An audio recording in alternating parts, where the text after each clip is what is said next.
അസ്സലാമലൈക്കും. ഞാൻ അസീം. ഞാൻ കേരളത്തിന് നാട്ടിലേക്ക് എത്തിക്കണ്. എൻ്റെ നാട് UP-ന് വന്നിട്ട് ഒരു 1.5 മാസമായി. ഇവിടെ ഇതാ ഇന്ന് ചെറിയ വർക്ക് കിട്ടിക്കണ്. ഒരു 1700 സ്ക്വയർ ഫീറ്റിൻ്റെ വീടുണ്ട്. അടി മേലെ കൂട്ടിയിട്ട് ഒരു 3000 ചില്ലറ സ്ക്വയർ ഫീറ്റ് ഉണ്ട്. ഇതാ ഈ ഫിൽഡർ പഠിക്കുന്നത് 5, 6, 10 പണിക്കാരുണ്ട്. വലിയ വീടാണ്. ഞാൻ കേരളത്തിൽ 15 വർഷം നിന്ന്, പക്ഷേ അവിടുന്ന് ഇങ്ങോട്ട് വരുമ്പോൾ പണി എടുക്കുന്നില്ല.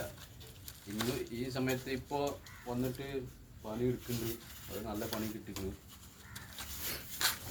കേരളം നല്ല നാടുണ്ട്. നല്ല നാട് പറഞ്ഞാൽ അടിപൊളി നാട്. ഞാൻ എല്ലായിടത്ത് പോയി, പക്ഷേ കേരള പോലത്തെ നാട് ഞാൻ എവിടെ കണ്ടില്ല. അടിപൊളി നാടിന് കേരളം. അവിടുത്തെ വേദര്, അവിടുത്തെ ആൾക്കാർ നല്ല ആളുണ്ടാവും. അവിടുത്തെ പോലത്തെ ആൾക്കാരെ ഞാൻ എവിടെ കണ്ടില്ല.